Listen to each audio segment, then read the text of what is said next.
"This is unacceptable, Emily," Margaret said, her perfectly manicured nails drumming against my display case. "A Palmer woman running a bakery?" She spat the last word like it was poison on her tongue. "What will people think?" I took a deep breath, counted to 3, and kept frosting the wedding cake in front of me. After 2 years of marriage to her son James, I learned that engaging with Margaret Palmer's criticism only made things worse. "Mom, please," James said from behind the counter where he was helping me prep for tomorrow's big order. "Emily's business is doing great. The bakery's gotten write-ups in 3 magazines this month alone." Margaret's eyes narrowed. "Local magazines, dear. Hardly the kind of press the Palmer name should be associated with. My name is Emily Palmer, though sometimes I still feel strange using that surname. At 29, I built Sweet Dreams Bakery from nothing but determination and a handful of family recipes. My grandmother had taught me to bake when I was little, standing on a stool in her kitchen as she showed me how to make the perfect pie crust. Now her recipes were the foundation of my growing business. But to Margaret Palmer, no achievement could outweigh the fact that I came from common stock, as she loved to remind me. When James and I met at a charity event 4 years ago, him a successful corporate lawyer, me catering the dessert table, Margaret had done everything in her power to break us up. She even tried to bribe me to leave him, sliding a check across the table at our first private lunch together. I torn it up in front of her. Now, 2 years into our marriage, she'd shifted tactics. Instead of trying to get rid of me directly, she was determined to mold me into her idea of a proper Palmer wife. Someone who attended charity luncheons, joined the right clubs, and certainly didn't work with her hands. "The bakery cleared 6 figures last year," James said proudly, wrapping an arm around my waist. "Emily's built something special here." Margaret's lips pursed like she'd bitten into something sour. "Money isn't everything, James. There's a certain image to maintain. Your father and I have worked too hard building our family's reputation to have it tarnished by—" She gestured vaguely at the displays of cookies, cakes, and pastries. "This."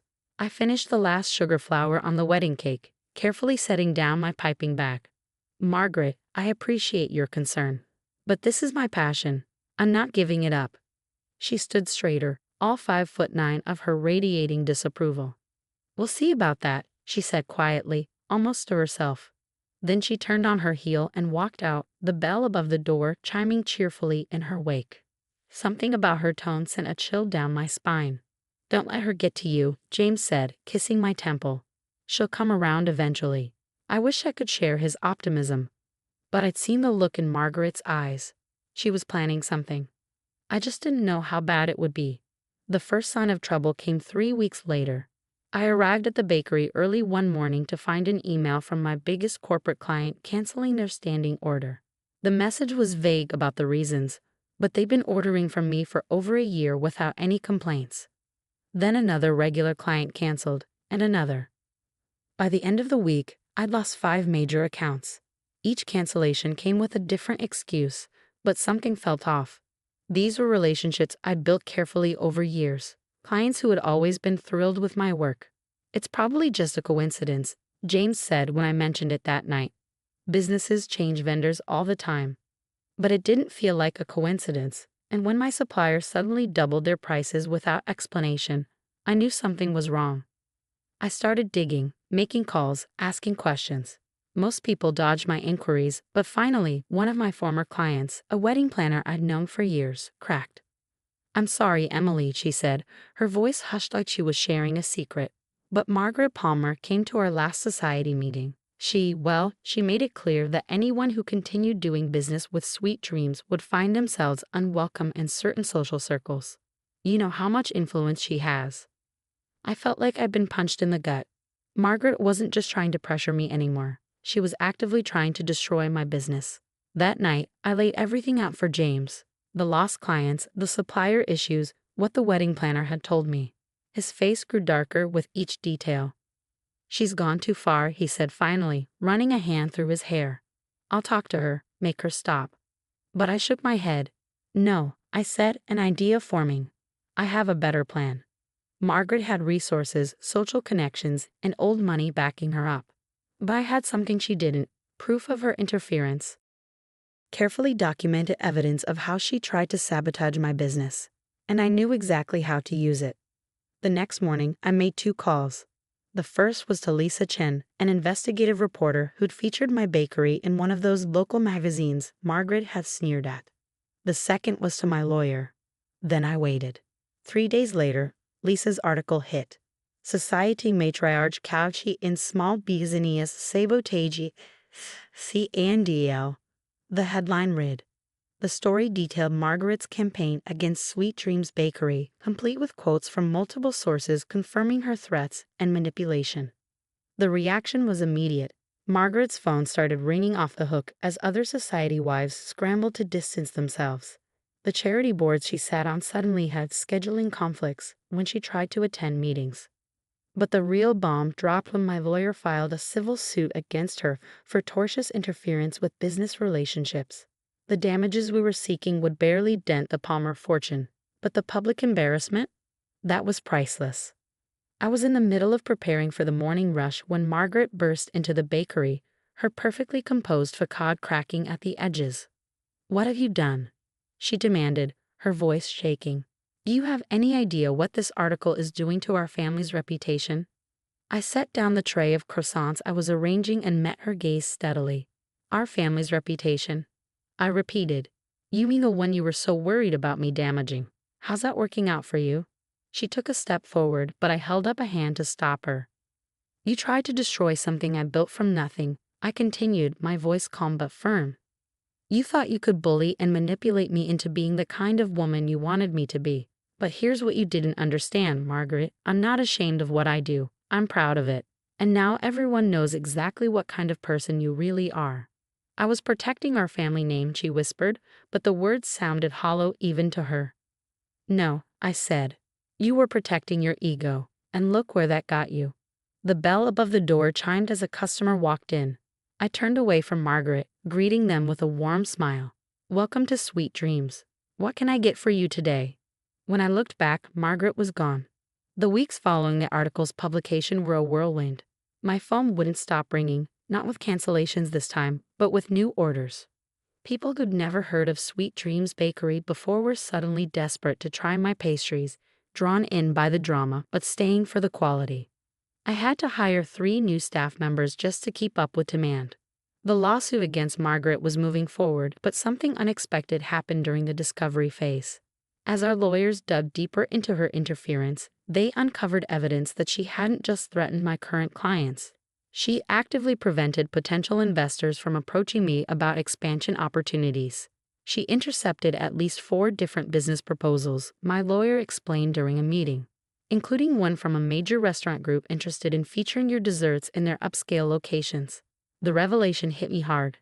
I'd always dreamed of expanding Sweet Dreams, but I'd assumed I wasn't ready yet. To learn that opportunities had been there, only to be sabotaged by my mother-in-law, made my blood boil. James was furious when he found out. He'd been supportive throughout everything, but this pushed him over the edge. "She had no right," he said, pacing our kitchen one evening. "Those were your opportunities, your chances to grow. Who does she think she is?" I watched him, noting how the past few weeks had aged him. The strain between him and his mother was taking its toll, though he never wavered in supporting me. "What are you going to do?" I asked quietly. He stopped pacing and met my eyes. "I'm going to talk to Dad." Robert Palmer, James's father, had been notably absent from the drama so far. A quiet, business-minded man, he'd always stayed out of his wife's social machinations. But he was still the head of Palmer Industries, and his opinion carried weight. The meeting was set for dinner at their mansion, the same dining room where Margaret had hosted countless society gatherings, where she first told me I wasn't good enough for her son. Now, sitting at that massive table, the atmosphere was thick with tension. Margaret hadn't said a word since we arrived, pushing food around her plate while Robert listened to James detail everything she'd done. When James finished, Robert set down his fork and looked at his wife of 30 years. "Is this true, Margaret?" he asked, his voice quiet but firm. She lifted her chin defiantly. "I was protecting our family's interests by sabotaging our daughter-in-law's business, by hiding investment opportunities from her." Robert's tone sharpened. "That's not protecting our family. That's letting your pride destroy it." "She's beneath us," Margaret snapped, her composure finally cracking. running that common little shop, serving anyone who walks in off the street. It's embarrassing. Robert's chair scraped back as he stood. No, Margaret. What's embarrassing is your behavior. Emily has built something remarkable with her own two hands. She's shown more business acumen and integrity than you've displayed in this entire situation. He turned to me, his expression softening slightly. Emily, I owe you an apology. I should have stepped in sooner, should have seen what was happening. But I'd like to make it right. From his briefcase, he pulled out a folder. This is a proposal from Palmer Industries. We'd like to invest in Sweet Dreams Bakery, properly through official channels. We'll provide capital for expansion, but you'll retain full creative and operational control. It's your business, your vision. We just want to help it grow. Margaret's face went pale. Robert, you can't be serious. I am, he cut her off. And there's more. Margaret, you're stepping down from all your charity board positions, effective immediately. Your social campaign against Emily ends now, or there will be consequences. Consequences, she whispered. Financial ones, Robert said firmly. Don't test me on this. I looked at the proposal in front of me, then at James, who nodded encouragingly. This was more than just an investment offer. It was a reshaping of power dynamics, a clear message about where the family's priorities lay. I'll need time to review this with my lawyer, I said carefully. Robert nodded. Of course. Take all the time you need. As we drove home that night, James reached over and squeezed my hand. You okay? I thought about everything that had happened, the sabotage, the exposure, and now this unexpected turn of events. Yeah, I said finally. I think I am. The next few months transformed Sweet Dreams Bakery in ways I'd only dreamed about. With Palmer Industries' investment, I opened 2 new locations, each maintaining a warm, personal touch that had made the original shop special. My grandmother's recipes were still at the heart of everything we did, but now more people could enjoy them. Margaret, true to Robert's demands, retreated from her social circles. The lawsuit was settled out of court, with a substantial donation made in her name to a fund supporting small business owners. The irony wasn't lost on anyone. 1 year after the article that had exposed everything, I stood in my original bakery, watching the morning light stream through the windows. The display cases were filled with fresh pastries, the air rich with the smell of baking bread. The bell above the door chimed. It was Margaret. She looked different, smaller somehow, without her usual armor of designer clothes and perfect makeup. She approached the counter hesitantly. Emily, she said, her voice quiet. I'd like to order a cake. For my granddaughter's first birthday next month. I studied her for a moment. This wasn't a peace offering, not exactly. But it was something. An acknowledgement, maybe, that some things were more important than social status. Of course, I said, pulling out my order book. Tell me what you had in mind. As we discussed designs and flavors, I realized something. I'd won more than just a business battle. I'd shown Margaret and myself that success doesn't come from a family name or social connections. It comes from passion, integrity, and the courage to stand up for what you've built. Sweet Dreams Bakery wasn't just surviving anymore, it was thriving. And the best part? I'd done it my way, on my terms. The bell chimed again as Margaret left, order slip in hand. I watched her go, then turned back to my work. There were cakes to bake, dreams to build, and a legacy of my own to create. And no one could take that away from me.